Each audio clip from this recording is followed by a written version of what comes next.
I'm Jools. I run the blog Velo City Girl, which I started 9 years ago this month, actually, when I got back on a bike aged 28. I had people kind of discouraging me from getting back on a bike as well. I stopped when I was 18 years old, and it was that classic thing that happened with a lot of girls my age, my peers. It wasn't cool to cycle anymore, it wasn't the way to get around, you would either learn how to drive, and it just wasn't cool, so it kind of came to a stop. I'm a very visual person, by the way, so there will be slides. Just to let you know that cycling has been something that's been in my blood for a very, very long time, from the demonic child that you see on the tricycle terrorising my parents and brother and sister around the house, to even the musical taste with Kraftwerk in the background as well in my brother's bedroom. So it's always been there, it's always been with me. And that is what I used to like when I used to cycle when I was younger. So the BMX that you see in the background actually belonged to my older sister. She's 8 years older than me. She got that bike in 1982, the year that I was born. And that was a hand-me-down because my parents couldn't have afforded to get me a brand new bike. And my sister loved it. She used to get a lot of stick when she used to ride around on it, partly because she was the only black girl in her school that was on a BMX bike, which seemed like quite an anomaly as well. But you know, she had that happen to her too when she was 18. Around about that age, she stopped, and it was just history repeating itself that happened to me too. But I used to get so much joy from being around on that bike, going out riding with my friends, going out riding with my older brother as well, who was the person who taught me how to ride a bike. He's 16 years older than me, so there is a big gap between us all. But it was joy, and it all came to a stop, like I said, when I was 18 years old, which was such a shame. Fast forward, and that was me the day that I got my Pashley Princess from a bike shop in London. I'm posing on Cable Street in East London, where I live in East London, I grew up in East London, I'm still there. And as Rachel was saying, if you're going cycling around places like Old Street and stuff like that, it can be very intimidating, it can be very frightening as well. And that was another one of the reasons why I came off of the bike. I was terrified of cycling in London after a certain point. As a child, it seemed like it was more carefree, that you didn't have to think about that in that sense. Not to say that I was a reckless cyclist when I was a child, but you grow up, you have a look at the image of cycling, you have cycling safety sort of rammed down your throat to the point that you're actually frightened of getting on a bike, to the point that it feels like you're taking your own life in your hands when you go for a ride. And that to me feels like a massive barrier to entry as well for wanting to get back into something that would bring you so much joy. Now, as far as I was concerned, when I got that bike, what I was wearing was absolutely fine. What you see me dressed in now is what you are likely to see me on a bike anyway. That's never really going to change. But even when I went to the bike shop to get it, and I got the bike on the cycle to work scheme, because I couldn't have afforded to get it outright at the time as well, there was this insistence that I had to get the helmet, I had to get high-vis clothing to go with it. There were all sorts of things that you can't see that are stuffed in the basket, but I had to bring all of that stuff home. Partly because I could get it on the cycle to work scheme as well, that was fantastic. But it did feel like there was so much pressure for, if you're going to do it right, this is what you're going to have to do. If you're going to be cycling in London or any city, this is what you're going to have on you. So I took that on board. I assumed that would be the only kind of cycling that I would be interested in, because for me it was commuting, it was being able to go out with my friends who were cycling, my partner who cycles as well, just to have that joy back again. And then it all changed. After a certain point, the people that I met, the cycling community that I ended up being a part of, I never thought I would see the day where I would end up riding on, like down here, fixed gear bike. I was told that I wouldn't enjoy it, it wouldn't be the kind of cycling that I go for.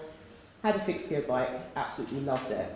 Massive sportives that I didn't think I would be able to do either, because I didn't think I had that in me, because I kept on being told the kind of cyclist that I would be.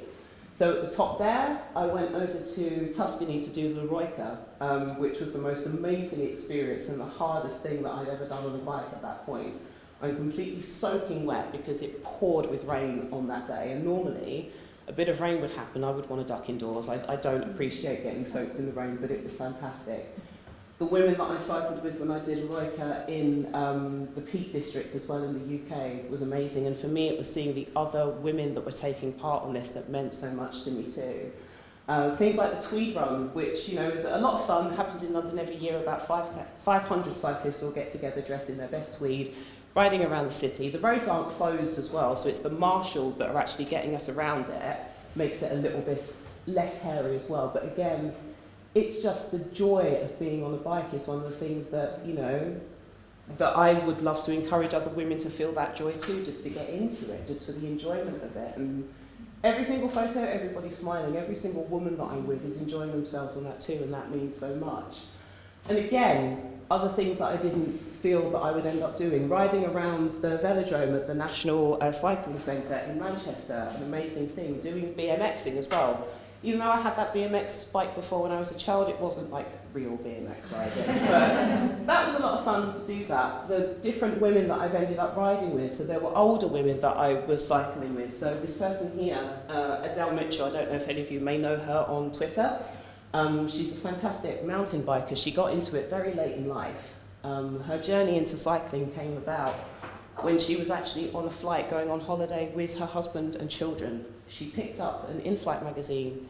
There was an advert in it about doing the London Triathlon. She liked the idea of the running, she liked the idea of the swimming, and she especially liked the idea of the cycling. And she said that beyond being a mum, she just wanted to give herself a challenge to do something completely different. Threw herself into it, left the job that she had before, which was working within the beauty industry, and now cycling is her entire life. And it's hearing those kind of stories from those kind of women that have been really encouraging for me as well. Now, this is another thing that tends to happen that I found. I don't know if you can see a big difference between these two photos, but these were two panels that I had spoken on. So the top one was a panel that I took part on at the Design Museum in regards to the question being, do we need a cycling revolution? And if so, what is your answer to it? Now, I came at it from a very different perspective from the gentleman that I was speaking with as the only woman and the only person of colour on that panel as well, having that conversation.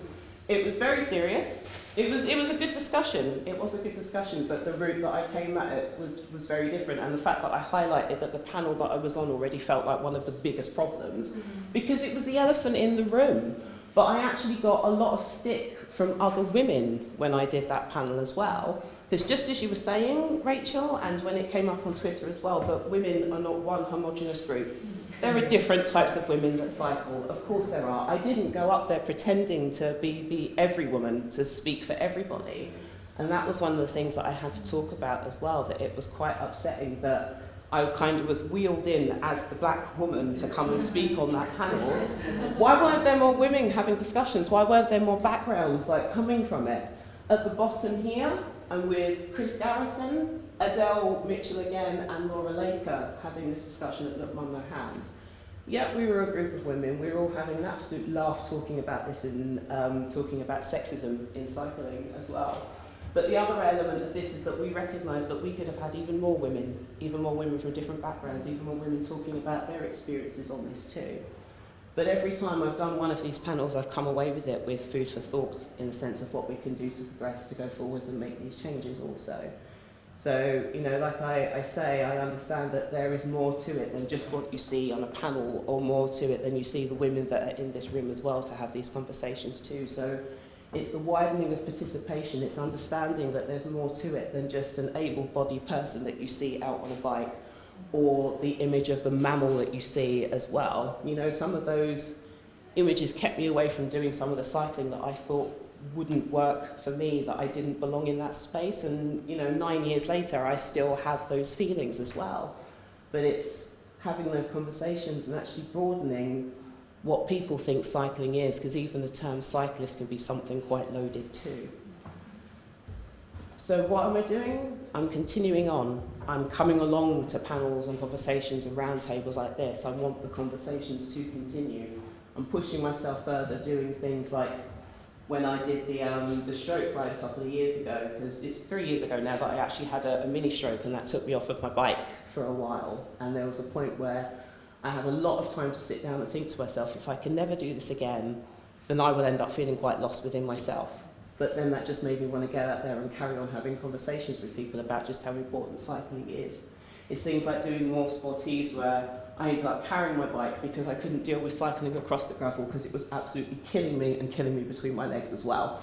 but you know, I finished it at the end. It's having a laugh doing things like getting on the tandem at the Tweed Run with my boyfriend and having a ride around, and we actually came off of our bikes after that photo was taken, but never mind.